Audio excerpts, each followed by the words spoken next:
tänään sitten kohti Trondheimia. Katsottu vähän etukäteen niitä paikkoja jo siellä ja mennään sitten tästäkin vielä ohi vähän.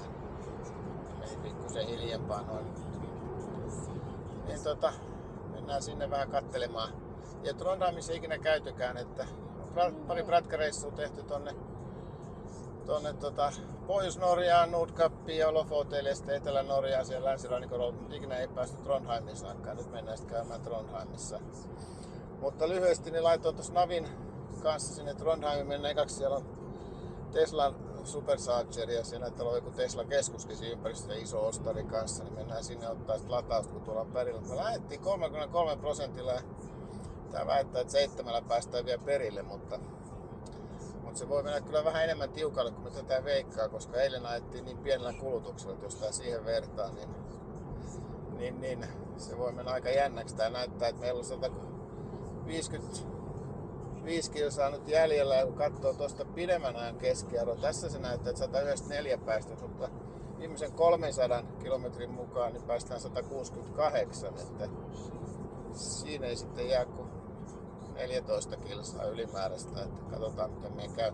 Tuossa on matkan varrella kyllä Ruotsin puolella Tesla Supercharger, jos voidaan ottaa, jos ne alkaa huonolta näyttää. Mutta no joo, näitä insinööri-ihmettelyjä täytyy aina spekuloida ja ihmetellä, että on niin mielenkiintoista mun mielestä. Mutta mitäs siellä Trondheimissa, mitä me siellä mennään katsomaan oikein? Niin. No ainakin varmaan sen Nidarosin tuomiokirkko, että tämähän on tämmönen pyhiinvaellusreitti tää matka täältä Sundsvallista sinne Trondheimiin ja tosiaan sinne paljon ihmisiä menee sitten ihmettelemään ja katsomaan. Eli päättyykö se pyhiinvaellus sinne Nidarosin kirkkoon? Kyllä, joo. Okay. Joo. Ja sittenhän siellä on hieno vanha kaupunki ja niitä kauniita erivärisiä puutaloja siinä satamassa, että mennään katsomaan sitä vanhaa kaupunkia ja siinä on tämmöinen Old Town Bridge, että minkälainen hieno silta siinä sitten ja varmaan jotain kivaa nautitaan siellä vanhassa kaupungissa. Ja sitten oli tämmöinen kuin Kristiansenin linnatus sitten siellä vähän korkeammalla mäellä, josta pitäisi olla hienot näkymät, niin tämmöisiä ainakin. No tällaisia ainakin joo, että kyllä me saadaan hyvin päivä siellä kulumaan ja katsotaan, mä oon vähän etukäteen katsellut drone-karttaa ja sen linnan yläpuolella periaatteessa pitäisi pystyä vähän lennättämään droneen, niin katsotaan, jos laitetaan dronekin ilmaan. Täytyy katsoa vähän mikä se tilanne on, että jos on hirveä hässäkkä tai muuten, niin ehkä ei sitten, mutta jos saa sut rauhallisesti laitettua ja helppoa, niin sitten otetaan vähän ilmakuvaakin Trondheimista sit linnan päältä. Mut joo, mielenkiintoinen reissu tulossa, että palataan kun päästään vähän pidemmälle. Toivottavasti ei palata seuraavan kerran sillä että on hinuri vetämässä tai kun akku on tyhjä. No, ei varmaankaan joo. Alright, hyvä. Palataan myöhemmin.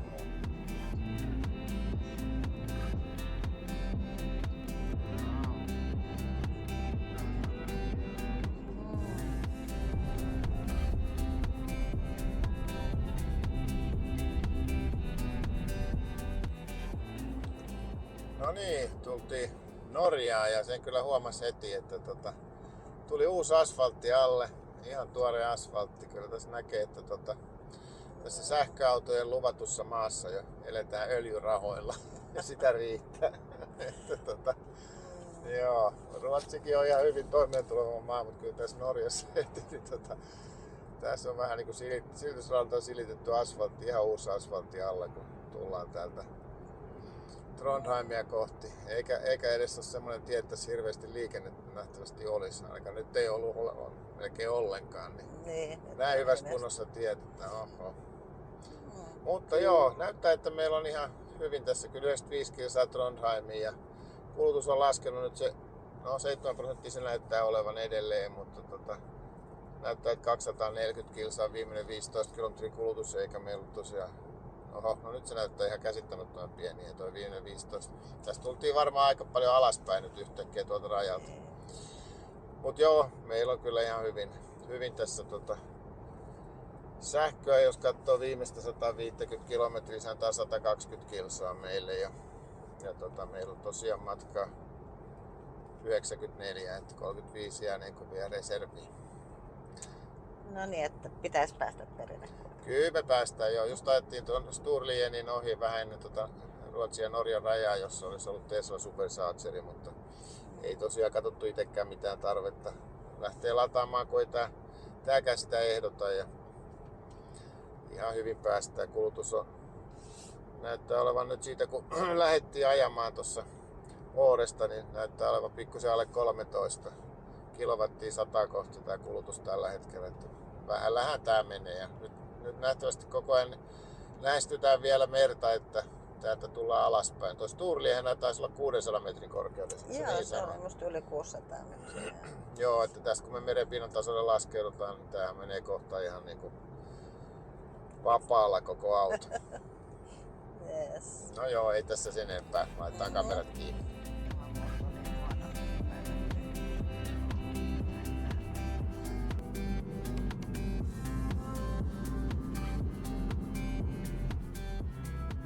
No niin, taidettiin jonkun aikaa Norjassa ja täytyy myöntää, että ei taas muistanut millaista tää Norjassa ajo on. Täällähän on pikkukylä koko ajan ja nopeus on 6-70 ja välillä jopa 80kin näissä nopeusrajoituksissa. Että toskin aika hyvin, tässä on 43 kilometriä, se antaa 39 minuuttia ajaksi, eli 60 keskinopeudeksi antaa tälle valtatielle Trondheimiin.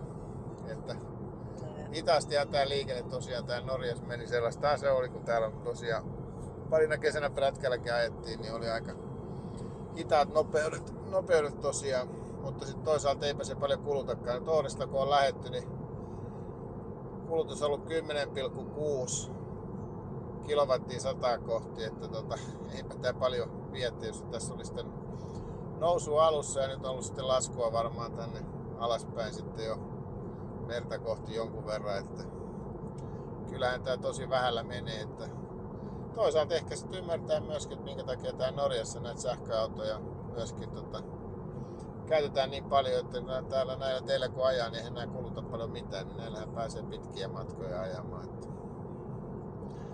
Mutta Hanne odottaa Trondheimia ja sitten päästään vähän syömään ja nähtävyyksiä kattoo vai? Niin, kyllähän tässä vähän alkaa odottaa, että pääsis vähän katselemaan sinne niitä hienoja paikkoja. Mutta nautitaan nyt, tästä on mukavat maisemat ja kaunis ilma, että sehän ei ole Norjassa mikään itsestäänselvyys, että on kaunista.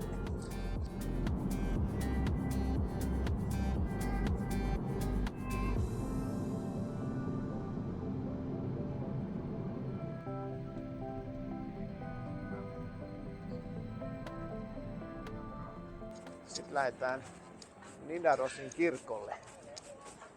Mutta ihan viehättävä näköinen paikkahan tässä on vähän. Ihmisiä istuu terassilla ja aurinko on aika lämmin.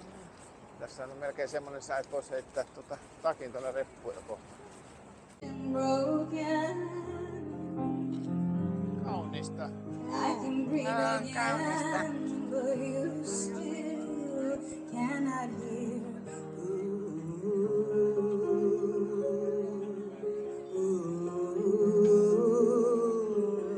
Täällähän näitä kuninkaallisia kruunattuja.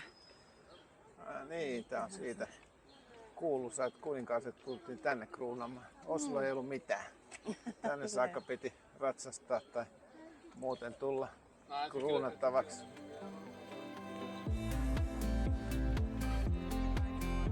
Mieletön näköinen.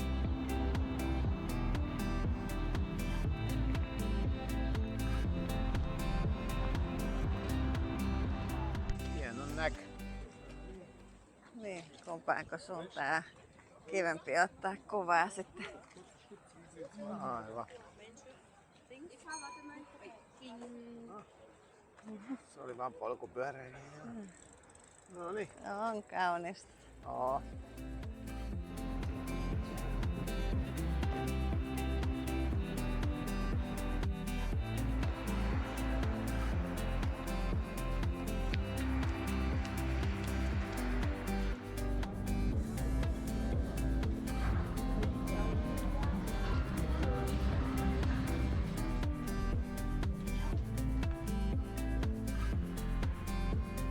Tässä on ollut siltavahti, Bruvakt.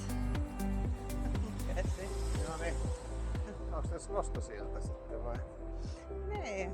Ei ainakaan nyt näyttäisi enää olevan. Niin.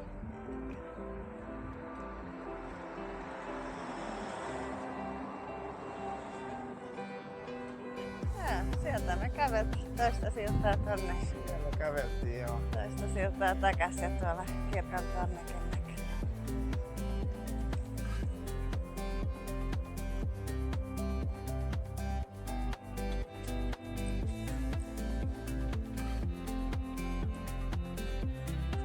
Noniin. Täällä tää tori jatkuu. Tori jatkuu, mistä lähdettiin läpi kävelemään, kun mentiin tuonne vanhaan kaupunkiin. Nyt mennään sitten takaisin auto. Joo, kyllähän täälläkin kaiken näköistä on tarjolla. Täällä on joo, kyllä. Siinä pääsit pelaamaan korista vähän. Oho. Se oli hauska.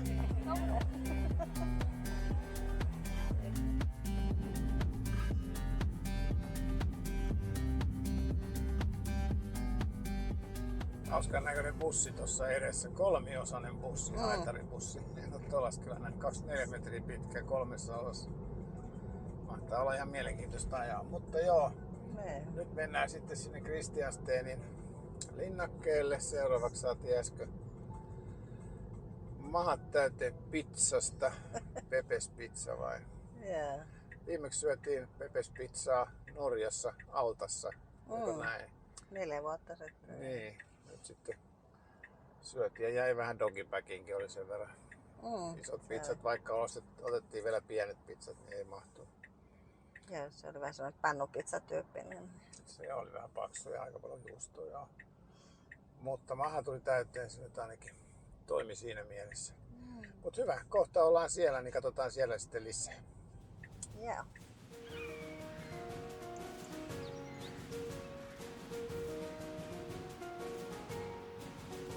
Kristianstenin linnake. No niin, mennään sisälle katsomaan, miltä näyttää. Jykevät seinät. Festnik. Siinä on nähtävästi sitten vähän jotain karttaa, millainen paikka se on.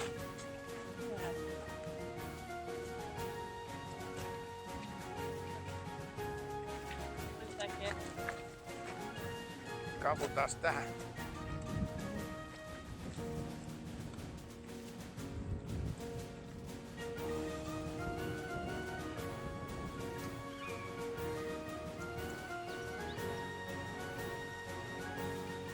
No niin, siellähän se tulee, drone-lennättäjäkin tulee yläpuolelta ottaa kuvan.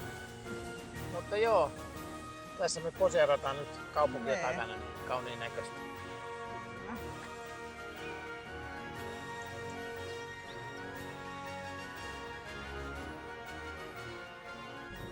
Trondheim tuli käytyä, nyt ollaan nähtävästi jossain ruuhkassa, kun lähdettiin ajelemaan Åreen just. Mutta semmoinen visiitti Trondheimissa, mitäs Annelle jäi päällimmäisenä mieleen visiitistä? No onneksi oli tosi kaunista, että Norjassa aika usein sataa, niin tää oli niinku kivan näköistä nyt, kun aurinko paistoi ja se joenranta niin värkkäinen taloineen oli musta oikein viehättävä. Kirkkokin oli todella jyhkeä ja upea. Nyt ei menty sisäpuolelle, siellä oli aika moni muukin menossa. Katseltiin sitten, niin, sitten ja se oli vähän tyyris, 25 €, että pääsee kirkkoon sisään, niin ehkä tuntui vähän siltä, että on niitä aika monta nähty. Että... Niin.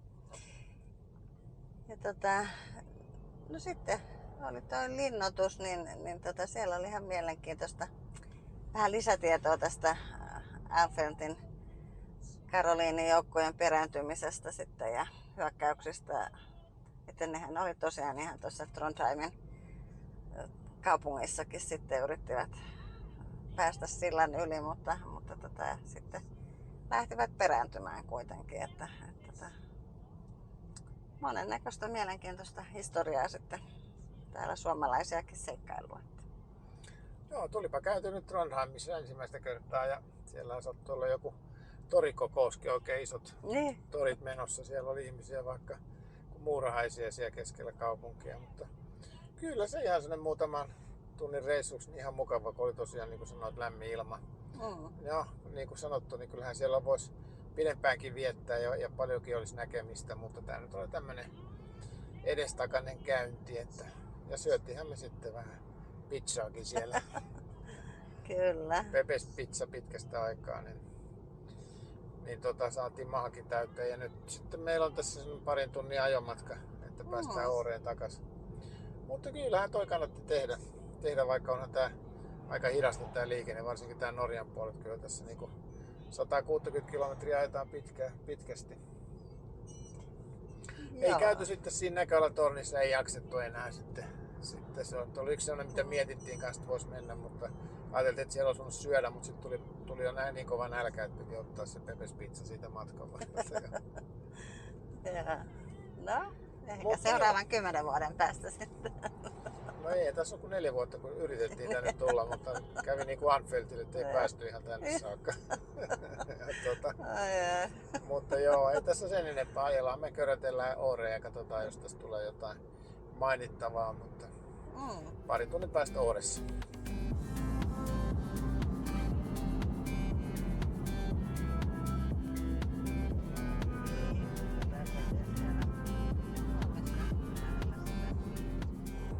No niin, tässä ollaan matkalla. En vielä hirveän pitkälle ehty, 100 kilsaa vielä jäljellä ja ollaan vielä Norjan puolellakin. Mutta semmonen yksi mielenkiintoinen asia tuossa huomas, kun täällä Suomessahan ei ole, mutta esimerkiksi Norjassa on keskinopeusvalvonta-alueita ja ei ole tullut aikaisemmin vastaan navigoinnissa semmoista tietoa, mikä tässä nyt Teslan navigaattorissa tuli. Et se ilmoitti tuossa sen nopeuden tietysti suoraan tuossa navigaattorissa, mutta sitten se ilmoitti myöskin sen keskinopeuden, mitä itse oli ajanut siitä, kun se keskinopeusalue alkoi. Ja sitten se ilmoitti sen alla vielä se, että kuinka pitkä matka on vielä, että se keskinopeusalue loppuu.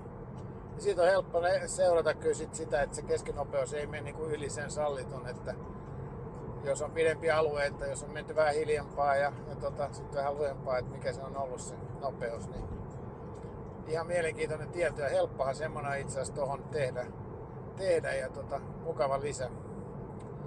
Muutenkin tietysti voi sanoa, että nyt kun tässä mennään tässä Norjan puolella on vähän tämmöistä kapeampaa, mutkaisempaa, tosi nautittavaa tietä sinänsä, mutta täällä on paljon asuntoautoja ja hitaasti ajavia, niin kyllä se on nautinto tällä Teslalla ajaa, koska niinku, tää on mutkainen tie, tässä ei mitään kovin pitkiä suoria ole, mutta kun täällä pääsee niin helposti ohi lyhyemmälläkin matkalla, niin kyllä tätä on nautittu ajaa. Tultiin Åresta tuonne Trondheimiin vähän rauhallisempaa vauhtia, mutta nyt sitten ajellaan ehkä pikkusen reippaammin, ei mitään ylinopeutta, sinänsä 90-80 alueella, mutta sillä tavalla, että jos tulee hitaampia, niin ohitellaan ne kuitenkin, niin tosi mukava tämmöisellä suht tehokkaalla Teslalla ajella, koska siinä kevyesti ja helposti pääsee ohi. Lisää nautintoa tämmönen ajaminen, ettei tarvitse miettiä missä ohittaa hirveän paljon. Kun vähän on suoran pätkää, niin siinä pääsee ohi. Semmosia höpötyksiä joo. Aivan miettii, että no eikö sillä mitään järkevämpää ole sanottavaa, eikö? No lähinnä. Mietin sitä, että täytyy sitten vähän pitää varansa, ettei se ohittaminen sitten innosta liikaa kiihdyttelemään.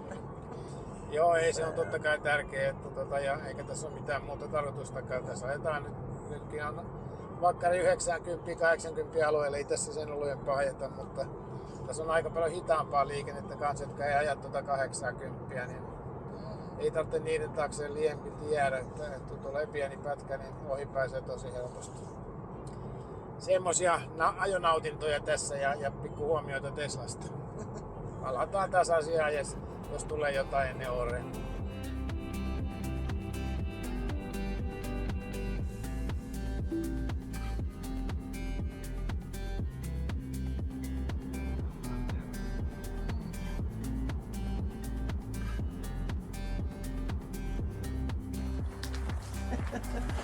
Onko reissussa vähän räjää? Painaksi. Joo, no sitten otellaan vähän ja pikkusen relax.